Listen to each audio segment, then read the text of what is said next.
Halo Sobat Cerita, gimana kabar kalian? Semoga selalu sehat ya dan diberi umur panjang. Yang masih rebahan, mending lanjut aja rebahannya. Kencangkan sabuk rebahannya. Karena kali ini Istana Cerita mau pependek kalian dengan salah satu drama yang berjudul Reborn Rich. Ya langsung aja lah ya. Daripada aku terlalu banyak ngomong sana-sini, kita langsung aja ke ceritanya. Scan pertama menampilkan Yo Hyun Woo yang menjadi pemilik 600 juta dolar. Ia menjabat sebagai manajer senior Departemen Manajemen Aset Masa Depan di perusahaan Sunyang Group, yang merupakan salah satu perusahaan terbesar di Korea. Ia dipercaya oleh Sunyang Group sebagai tangan kanan para penguasa eksekutif, terutama oleh ketua pimpinan dan wakil pimpinan. Dan ya, drama baru saja dimulai. Di sini, tampak terlihat Hyunwoo sedang berjalan menuju mejanya untuk melakukan aktivitas kesehariannya di kantor.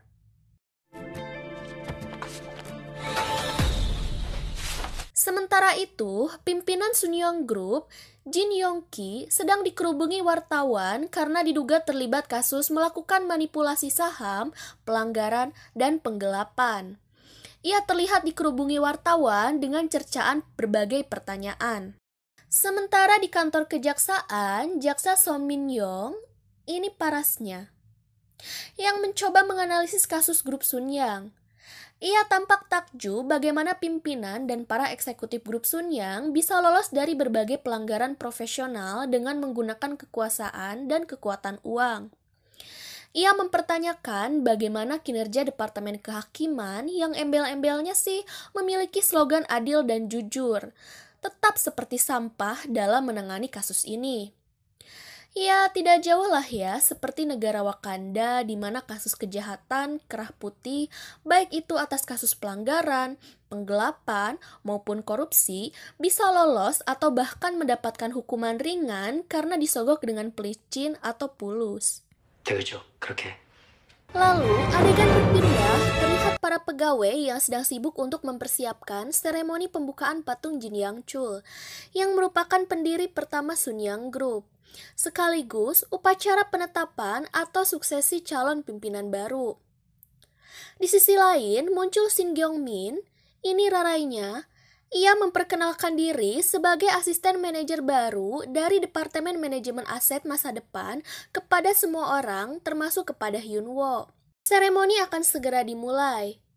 Terdengar dari alat walkie-talkie bahwa para satu strip kosong Alpha akan memasuki gedung.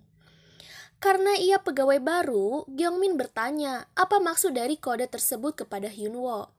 Ia menjawab bahwa itu adalah kode keluarga para pimpinan karena para pegawai tidak boleh memanggil keluarga pimpinan dengan menyebut namanya secara langsung. Scan berlanjut, terlihat wakil ketua pimpinan bernama Jin Song-jun, ini parasnya, dengan raut muka masam seperti habis ditagih debt collector, berjalan menuju ruang pimpinan sambil berteriak barbar kepada ayahnya. Ia mengutarakan kepada ayahnya bahwa ia ingin melepaskan hak warisan sebagai penerus perusahaan Sunyang Group. Entah dirasuki apa pikirannya, ia sampai berkata seperti tadi. Mendengar hal tersebut, ketua pimpinan tentunya tidak terima. Bagaimana anak pembangkang ini bisa menentang keinginan ayahnya? Ia takut jika ia tidak meneruskan perusahaan Sunyang, maka perusahaan bisa jatuh ke tangan saudara yang lain. Ayahnya berharap agar putra kandungnya lah yang meneruskan perusahaan ini. Karena tidak bisa menahan emosi, ketua pimpinan pun ngagolepak kena serangan jantung.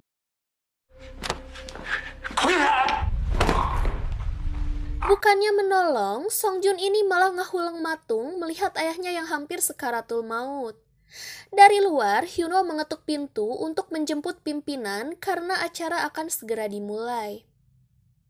Ketika masuk, ia terkejut kenapa pimpinan sudah tiduran di lantai. Hyunwoo langsung memanggil para tim medis untuk melakukan pertolongan dan untungnya ketua pimpinan masih bisa diselamatkan. Atas insiden tersebut, manajer senior yang bernama Direktur Kim, ini parasnya, mengumpulkan keluarga dan saudara para pimpinan. Ia mengatakan bahwa pimpinan sedang menjalani operasi darurat penyakit miokard akut, yaitu merupakan penyakit jantung yang disebabkan oleh sumbatan pada arteri koroner. Tentunya, ini merupakan kesempatan bagi para saudaranya untuk tampil di depan para pers dan menjadi perhatian publik untuk pemilihan suksesi Sonyang Group selanjutnya.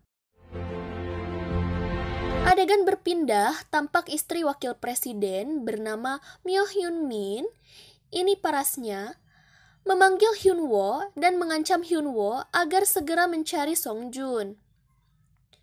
Bukan Jin Tomang atau Jin Iprit ya, biasanya ia dipanggil sebagai wakil Presdir Jin. Hyun Woo harus menemukan Presdir Jin sebelum acara pembukaan dimulai. Hyun Woo diberi waktu 30 menit untuk menemukan wakil Presdir tersebut. Jika tidak, ia diancam akan dikeluarkan dari perusahaan Sunyang. 30분이요. 도저히 각이 안 나오는데요. Adegan berpindah di mana wakil pimpinan Jin terlihat linglung sambil menatap akuarium. Ia malah marah-marah bicara ngalor ngidul seperti orang gila dan meluapkannya di depan para pegawai. Ketika marah-marah seperti kesurupan, ia tidak sengaja memukul Hyun Woo dan membuat kepalanya berdarah. Sehingga Hyun Woo membatin. Karena harus bersikap profesional, ia tetap dengan sabar berusaha membujuk wakil pimpinan Jin untuk memberikan pidato di acara tersebut. Ia berhasil dibujuk dengan asupan kata-kata filosofi kakeknya. Meskipun di sini Hyun Woo terlihat disiram air dan diperlakukan tidak hormat, layaknya seperti seorang pelayan rendahan. Akhirnya, wakil pimpinan Jin ini memberikan pembukaan pidato di hadapan para pers.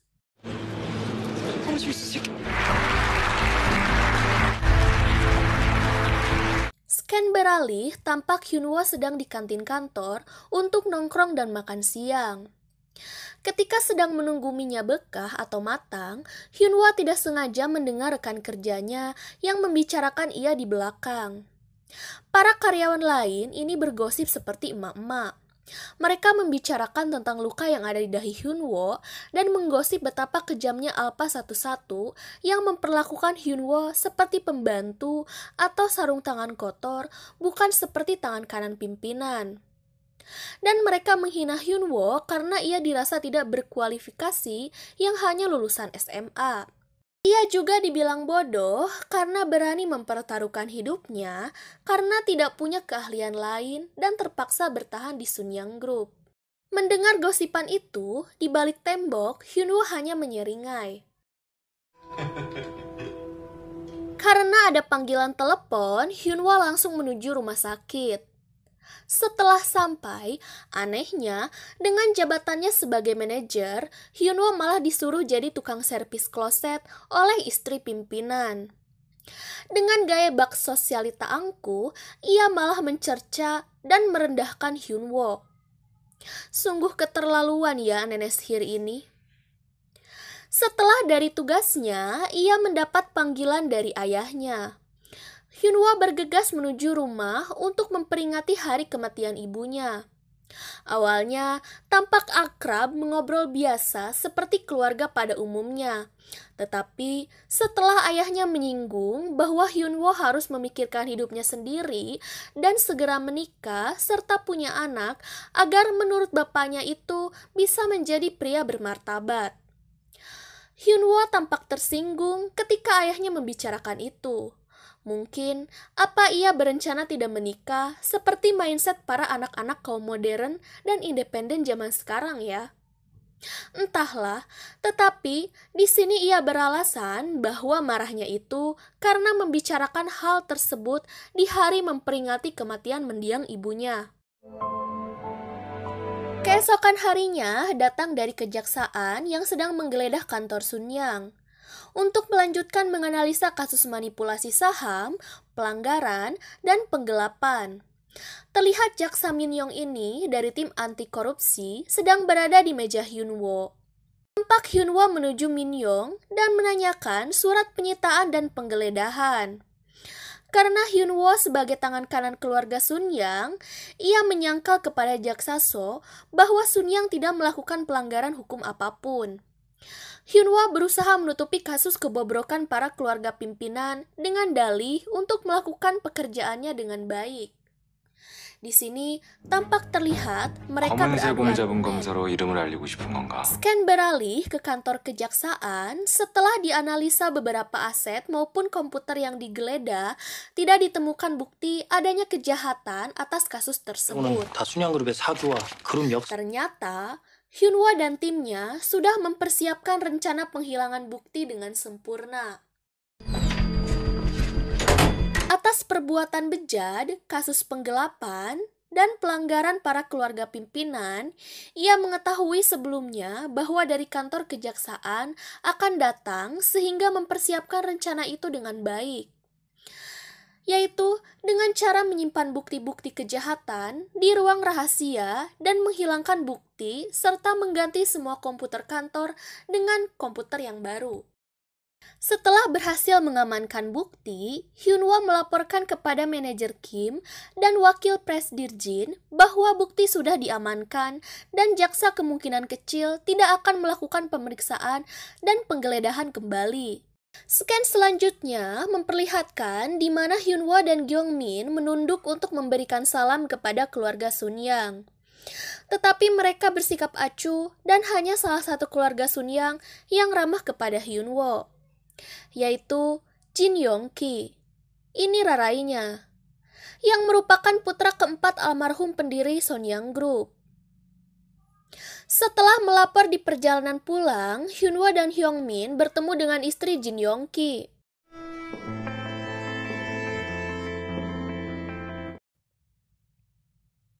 Sementara di rumah sakit Sunyang, dokter melaporkan bahwa kondisi pimpinan sudah membaik.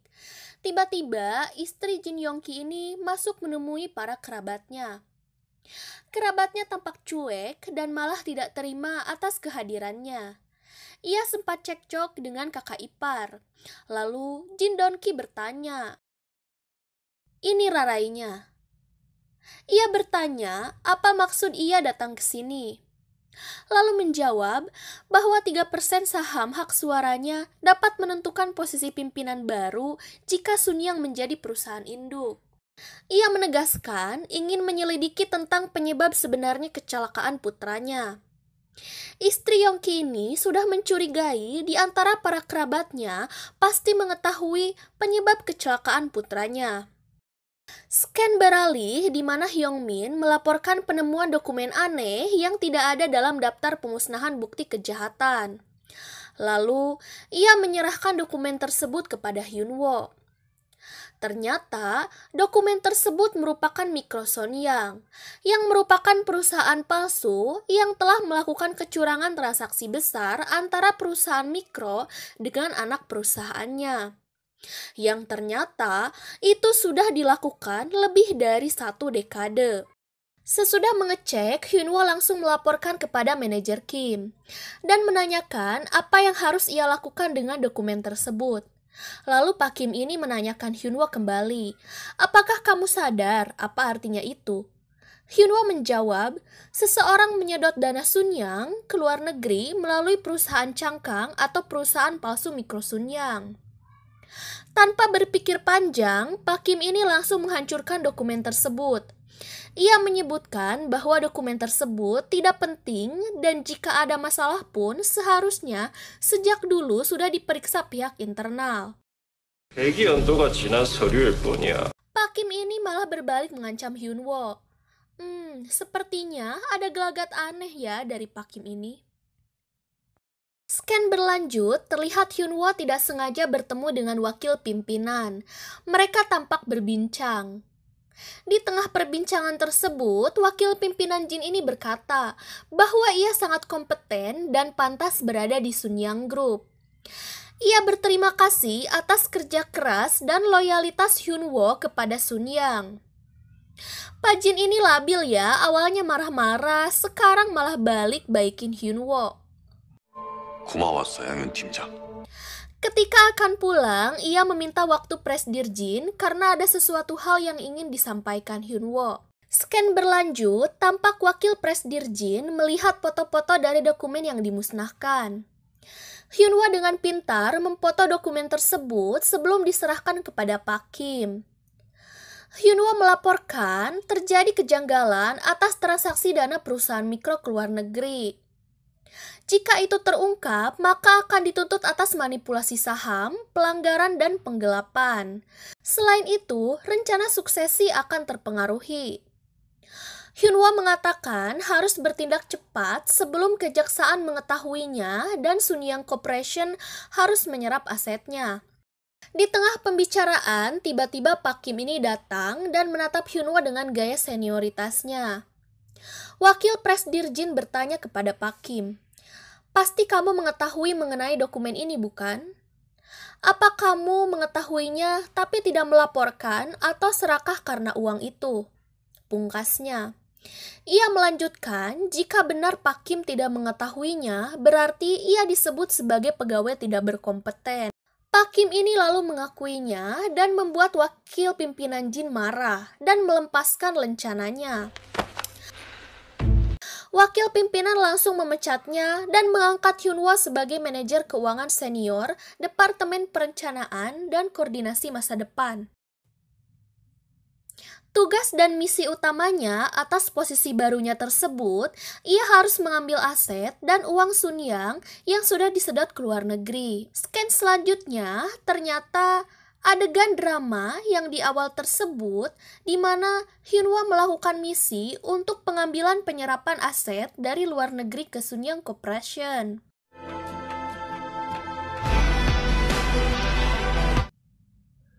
Sementara itu, Hyunwoo sedang berada di taksi dan ia terjebak macet. Ketika di jalan, ia menyaksikan kumpulan pria seperti preman yang menghadang mobilnya. Ia lalu dikejar oleh segerombolan preman tersebut. Adegan beralih, terlihat salah satu putri pimpinan sedang bersama Jaksa So.